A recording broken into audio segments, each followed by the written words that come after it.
नाज़रीन, ये जो वीलॉग मैं अब आपके सामने पेश करने जा रहा हूँ, ये एक सिर्फ सहाफ़ी के तौर पे आपके सामने नहीं पेश कर रहा, एक एंकर के तौर पे नहीं सामने आपके पेश कर रहा। मैं पिछले कई दिनों से एक बेवकूफ़ों वाली चीज़ देख रहा था, और यही होता है कि कहीं पे कोई लौंडा लपाड़ा बैठ के जो है वो एक पोस्टर बना देता है और हम लोग बगैर सोचे समझे उसको सर्कुलेट करना शुरू कर देते हैं कि बस ये जो हमने देख लिया है ना, ये इन्फॉर्मेशन जो हमने देख ली, बस यही सही है।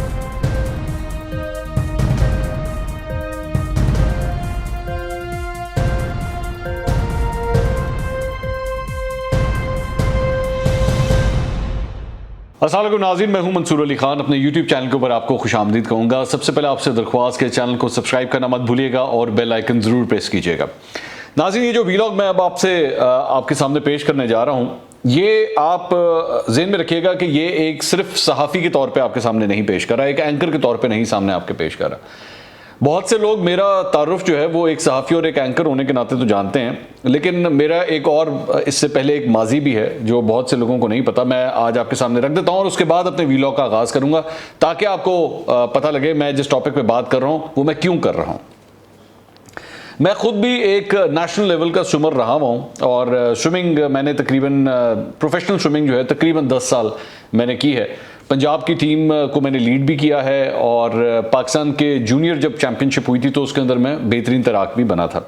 उसके बाद मैं जो स्विमिंग फेडरेशन है, पाकिस्तान की स्विमिंग फेडरेशन है, मैं उसका भी हिस्सा रहा। पंजाब स्विमिंग एसोसिएशन का मैं सेक्रेटरी भी रहा हूँ, तो मैंने एडमिनिस्ट्रेटिवली जो है इस गेम को बड़ी करीब से देखा है।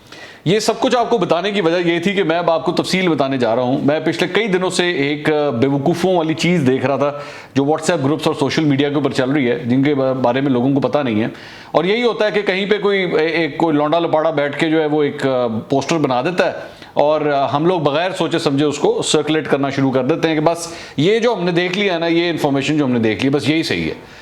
हम ये नहीं देखते कि ये इन्फॉर्मेशन करेक्ट है या नहीं है, या इसका कुछ सर पैर है या नहीं है। मैं देख ही जा रहा हूँ, जब से ओलंपिक्स शुरू हुई हैं हर बंदा जो है वो इस तरह की चीज़ों को सोशल मीडिया पे शेयर करता जा रहा है और व्हाट्सएप ग्रुप्स में शेयर कर रहा है। तो मैंने सोचा कि ज़रा आपको असल सूरत हाल बताऊँ कि एक्चुअली है क्या। अब वो इन्फॉर्मेशन क्या है, ये आप ये पोस्टर देख लें। ये जनाब जनरल रिटायर्ड आरिफ हसन साहब हैं, और ये पाकिस्तान ओलंपिक एसोसिएशन के सदर हैं। इनको तकरीबन 17 साल हो चुके हैं इस ओहदे के ऊपर ये मौजूद हैं, और इसकी वजह से ये पोस्टर बनाया गया है कि जी इनको 17 साल हो गए, लेकिन पाकिस्तान ने आज तक कोई मेडल नहीं जीता इनके दौर में। और बेसिकली लोग जो है इनको बुरा भला कह रहे हैं कि जी जनरल आरिफ हसन जो है, जनरल रिटायर्ड आरिफ हसन, वो इनकी वजह से पाकिस्तान की स्पोर्ट्स का ये हाल है। तो पाकिस्तान कोई मेडल नहीं जीता, ठीक है। अब मैं आपको ज़रा थोड़ा सा क्लियर करूं कि एक्चुअली पाकिस्तान में स्पोर्ट चलती किस तरह, पता ही नहीं है ना लोगों को, तो पता ही नहीं, जारी बात है वो फॉरवर्ड किए जा रहे हैं। असल बात ये है कि ये जो पाकिस्तान ओलंपिक एसोसिएशन है ना, जिसके ये सदर हैं, ये मेरी नज़र में एक आप समझ लें कि पोस्ट ऑफिस का काम करती है, ठीक है। इसके बाद पैसे पूसे कोई नहीं होते, इसके बाद फंड्स कोई नहीं होते। इसके जो सदर लगते हैं या इसके जो सेक्रेटरी जनरल लगते हैं, उसमें हुकूमत पाकिस्तान का कोई किरदार नहीं होता, ठीक है। और अब आप पूछेंगे जी ये लगते किस तरह, जारी बात है। पाकिस्तान ओलंपिक एसोसिएशन जो है, जिसकी वेबसाइट ये आप सामने देख रहे हैं, इसके तकरीबन मेरे ख्याल में कोई 32 के आसपास गेमें हैं, मुख्तलिफ खेल हैं, जिनकी अपनी अपनी एसोसिएशन और फेडरेशन बनी हुई हैं। स्विमिंग हो गया, फुटबॉल हो गया, हॉकी, रोइंग, बास्केटबॉल, वॉलीबॉल, आप एथलेटिक्स आप नाम लेते रहें, साइकिलिंग आप नाम लेते रहें, ये तकरीबन सारी ही गेमें जो ओलंपिक्स में खेली जाती हैं वो पाकिस्तान ओलंपिक एसोसिएशन की मेंबर हैं, ठीक है। ये लोग सारे मिलके अगला सदर जो है वो इलेक्ट करते हैं, ठीक है। सारे मिलके अगला सदर इलेक्ट करते हैं। जनरल आरिफ हसन 2004 के अंदर इलेक्ट हुए थे पहली दफा। परवेज मुशर्रफ के दौर की बात है, और परवेज मुशर्रफ साहब ही जो है बेसिकली इनको लेकर आए थे। इनके पीछे जो बैकिंग थी उस वक्त परवेज मुशर्रफ साहब की थी, क्योंकि कहा जाता था कि उनके बड़े करीबी हैं। तो उस वक्त से इनको लेकर आया गया, और उसके बाद ये तबातर से आगे इलेक्शंस जो हैं वो जीतते आ रहे हैं। अच्छा, अब जाहिर बात है लोग ये कहेंगे कि जी हैं तो सही ना 17 साल से। हाँ, ये एतराज ठीक है आपका कि जी 17 साल से हैं। क्या इनकी वजह से पाकिस्तान मेडल नहीं जीत रहा, या इनका कोई लेना देना नहीं? इनका कोई लेना देना नहीं है। इनका पाकिस्तान के मेडल ना लेने में कोई लेना देना नहीं है।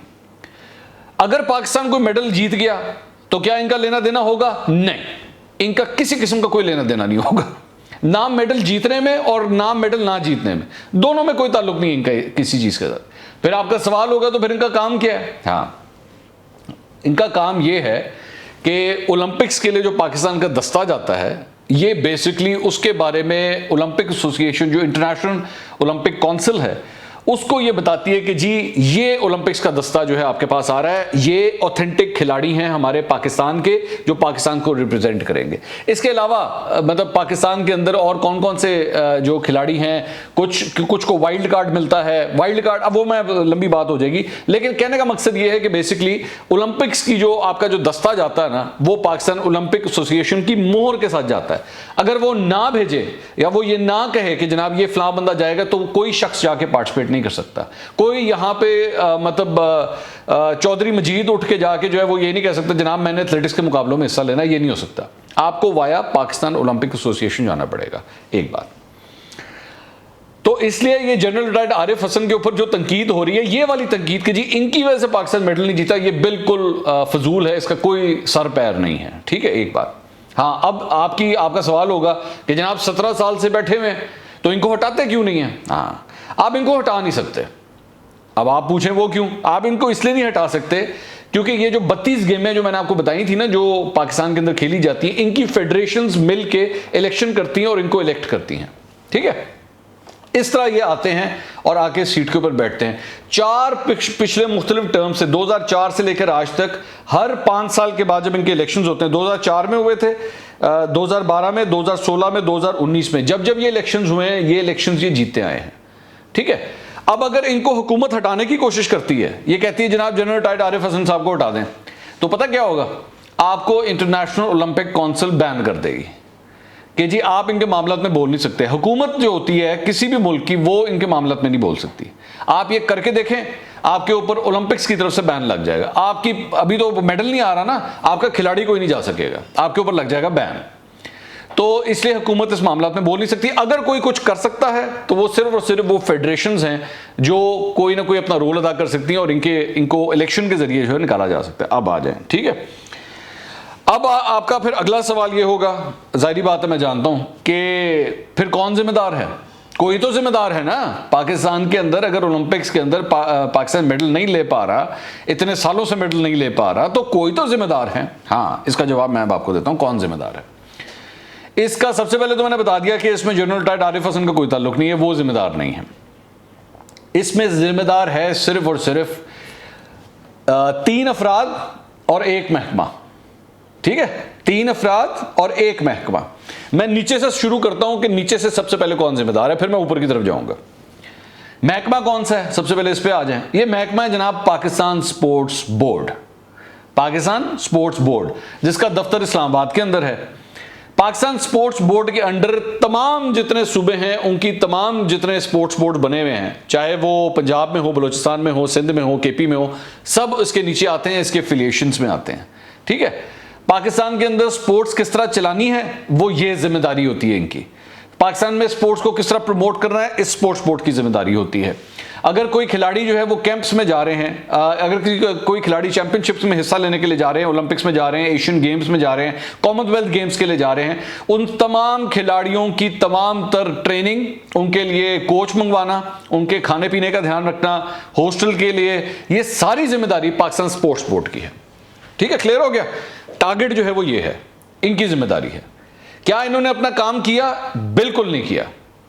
इन्होंने काम अपना ना उस वक्त किया था जब मैं स्विमिंग करता था, इन्होंने उसके 10 साल के बाद, 15 साल के बाद, और आज भी किसी किस्म का कोई काम नहीं किया। ठीक है, तो पाकिस्तान स्पोर्ट्स बोर्ड, अच्छा उसके बाद ये जो दस्ता गया वहां पे, क्या इसके लिए इन्होंने कोई तैयारी करवाई? किसी किस्म की कोई तैयारी नहीं करवाई। इनका कोई लेना देना नहीं था इन सारी चीजों के साथ, ये जैसे सोए में है।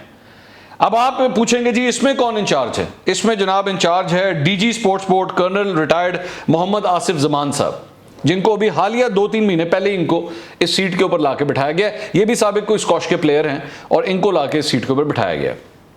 तो आप इस बात से अंदाजा लगा लीजिए कि जो शख्स अभी आया है और ओलंपिक्स के अंदर आपने जाना है, तो वो ओलंपिक्स के लिए क्या तैयारी करवाएगा? जाहिर बात है, वो अभी तो 2 महीने तो हुए, ओलंपिक्स की तैयारी के लिए किसी भी खिलाड़ी को जेहन में रखिएगा 3 से 4 साल का एक बड़ा प्लान होता है।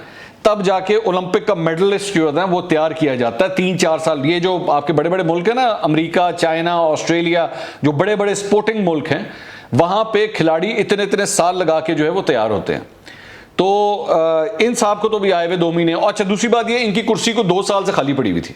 2 साल से ये कुर्सी खाली होने के बाद, अब जाहिर बात है इनको तो मैं अब क्या इनको जिम्मेदारी ठहराऊं, बहरहाल इनको लगाया गया। अब उसके बाद स्पोर्ट्स बोर्ड की क्या तैयारियां हैं, उसके बाद मिनिस्टर किस मिनिस्ट्री के अंडर आती है पाकिस्तान के अंदर जो स्पोर्ट्स है वो किसके नीचे आता है? डॉक्टर फहमीदा मिर्जा साहब का स्पीकर, और इस वक्त minister for inter provincial coordination division, ये इसकी जिम्मेदार हैं। इनके नीचे पूरे पाकिस्तान के स्पोर्ट्स का इंफ्रास्ट्रक्चर आता है।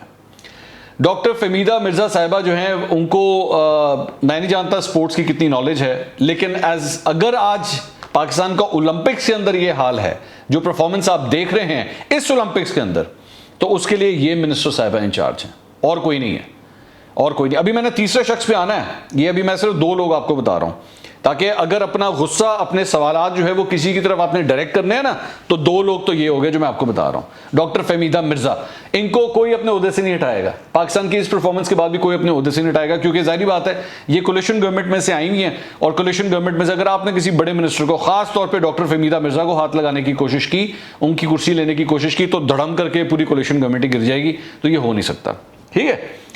अब आ जाए जो मेरी नजर में इस पूरे मामले का असल जिम्मेदार है, जो सबसे बड़ा जिम्मेदार है पाकिस्तान के स्पोर्ट्स का बेड़ा गर्क करने में, वो है मेरे कप्तान इमरान खान साहब। अब मैं जानता हूं आप यही कहेंगे कि हाँ जी आप तो सारा जिम्मा इनके ऊपर डालेंगे, तो आपने तो इमरान खान साहब के बारे में यही कहना है। नहीं, मैं आपको इसकी वजह बताता हूं कि मैं क्यों ये कह रहा हूं। ये पहली दफा है पाकिस्तान की तारीख में कि जितने वज़ीर आज़म आए हैं, पहली दफा एक खिलाड़ी आके सीट के ऊपर बैठा जो प्रॉपर स्पोर्ट्समैन था, जिसने अपनी जिंदगी का नाम, शोहरत, पैसा खिलाड़ी होने की वजह से बनाया, स्पोर्ट्समैन होने की वजह से बनाया। और बाकी तो मैं मतलब मुझे तो जाहिर बात है, मैं डे 1 से जानता था कि इनकी क्या परफॉर्मेंस होनी है, लेकिन ये एक ऐसा शोबा था, स्पोर्ट्स क्रिकेट, ये एक ऐसा शोबा था जिसमें मुझे उम्मीद थी कि यार आप जब इस सीट के ऊपर आके बैठते हैं तो कम से कम आप तो कुछ ना कुछ करेंगे। चलो बाकियों को तो इतना अंदाजा नहीं क्योंकि वो स्पोर्ट्समैन नहीं रहे हुए, आप तो कुछ ना कुछ करेंगे। लेकिन आपके दौरे हुकूमत में भी ये हुआ कि डीजी स्पोर्ट्स का ये जो सारी सूरत हाल थी, ये सीट 2 साल खाली रही। कैंप्स किसी किस्म के कोई इंतजाम नहीं थे। ये जो बच्चा जो वेट लिफ्टर है, जो ये परफॉर्म कर गया, 5वें नंबर के ऊपर ये बच्चा आया, ठीक है। मैं उसका नाम मुझसे यहाँ पे मिस हो गया, लेकिन एनीवे वो ये जो बच्चा था, इसने जिस तरह परफॉर्मेंस दिखाई और जो इसके लिए इंतजामात किए गए थे, उसके बाद भी ये बच्चा 5वें नंबर पे आया। अच्छा, हमारे यहाँ पे पाकिस्तानियों के अंदर एक बहुत बढ़िया था, 5वें नंबर पे आया है। आपको पता है वो 5वें नंबर पे आया कितने लोगों के, कितने अरब लोगों के बीच में से आया? करोड़ों नहीं, लाखों नहीं, अरबों के बीच में से आया है। जहां पे पूरी दुनिया ओलंपिक्स के अंदर कंपीट करने आती है, जहां पे ये बड़े बड़े स्पोर्ट्स के जिन अमेरिका, चाइना, ऑस्ट्रेलिया ये लोगों को भेजते हैं वहां पे, उसमें से ये बच्चा 5वें नंबर पे आया है। और बगैर किसी सपोर्ट के, जो हमारे यहाँ हाल है स्पोर्ट, यहाँ पे जो खिलाड़ी को आप सपोर्ट करते हैं, किसी किस्म का कोई सपोर्ट सिस्टम नहीं है। इसके बावजूद यह है, इमरान खान साहब का मैं ये समझता हूं कि सबसे बड़ा अगर कोई कसूरवार है आज स्पोर्ट्स का जो बेड़ा गर्क हो रहा है, वो इमरान खान साहब इसके कसूरवार है। क्योंकि आपसे जितनी उम्मीद लगाई जाती है, आप अगर वो ना कर पाए तो फिर आपके ऊपर बर्डन भी उतना ही बड़ा आता है। मैं आज इमरान खान साहब को मिसाल के तौर पे अगर मैं कहूं ना, जनाब इमरान खान साहब को हेलीकॉप्टर नहीं चलाना आता, तो मैं इसके ऊपर उनको तनकीद का निशाना नहीं बना सकता। वो कभी भी हेलीकॉप्टर के पायलट नहीं रहे हुए। लेकिन अगर एक स्पोर्ट्समैन ही स्पोर्ट्स का ख्याल नहीं रख सकेगा, तो फिर मैं किसके पास जाऊं और मैं किसको कहूं, और मुझे किससे उम्मीद हो कि जनाब ये स्पोर्ट्स का ख्याल रख लेगा। एक दफा जाके ग्राउंड में किसी से पूछें तो सही, वो जो खिलाड़ी जो बैठ के सारा सारा दिन प्रैक्टिस करते हैं, उनसे पूछें तो सही कि जनाब क्या हालात हैं, कोई स्कॉलरशिप वगैरह मिलती है, कोई तुम लोगों के लिए बाहर से कोच मंगवाया गया है, कोई फॉरेन कोच किसी के लिए मंगवाया है? तो वहां पे किसी किस्म के कोई इंतजाम नहीं है। तो जनरल रिटायर्ड आरिफ हसन को गालियां देने के बजाय अपने जो गुस्सा है ना, उसको सही तरह सही जगह के ऊपर डायरेक्ट करें, एक बात। दूसरी बात ये, एक जो वो जरा इससे रिलेटेड नहीं है लेकिन है ओलंपिक्स के हवाले से, मैं बहुत से लोगों को देखता हूं और अक्सर हर दफा ओलंपिक्स होती है तो ये बड़े चाचे मामे बन के सामने आ जाते हैं और देखें जी पाकिस्तान की क्या परफॉर्मेंस है, देखें पाकिस्तान की क्या परफॉर्मेंस। आपको आइडिया है पाकिस्तान के अंदर इन खिलाड़ियों को फैसिलिटीज़ क्या मिलती हैं? कभी गए हैं, कभी जाके इनसे कोई मिला है जाके? ये बैडमिंटन के, ये स्क्वॉश के, ये स्विमिंग के, ये फुटबॉल, हॉकी, इनके खिलाड़ियों से कभी मिले हैं जाके? आपको आइडिया भी है इनको किस किस्म की फैसिलिटीज़ दी जाती हैं? दुनिया कहाँ से कहाँ पहुँच चुकी है। ना उनको रोजी रोटी का मसला है, ना उनको खाने का मसला है, ना न्यूट्रिशन का मसला है, ना फैसिलिटीज़ का मसला है, ना सेफ्टी का इशू है। यहाँ पे तो खिलाड़ियों को पता ही नहीं कि जब हमने 16 साल टप जाने हैं, 16-17 साल की उम्र जब हमारी क्रॉस हो जानी है, तो हमने घर में खाना क्या देना है हमने? क्योंकि घर वाले फिर कहते हैं हाँ जी पैसे कितने कमा के लाए हो ये भी तो बताओ। तो उस वक्त वो क्या जवाब दे? तो फैसिलिटीज आपके पास है नहीं, पैसा नहीं है। असल बात यह है कि आपके पास पैसा ही नहीं है। आप खिलाड़ियों पे पैसा लगाना ही नहीं चाहते। आपके इधर उधर और बड़ी जगहों के ऊपर आप पैसा लगा लेंगे, खिलाड़ी पे पैसा लगाना नहीं चाहते आप। तो पहले खिलाड़ी पे पैसा लगाना शुरू करें, उसके बाद जाके उनसे बैठ के सवाल करेंगे हाँ जी आपकी परफॉर्मेंस क्यों नहीं आई। तो ये तनकीद जो है ना, एक तो सही डायरेक्शन पे करें और जहां पे होनी चाहिए वहां पे तनकीद करें। अगले वीलॉग में दोबारा मुलाकात होगी। अल्लाह हाफिज।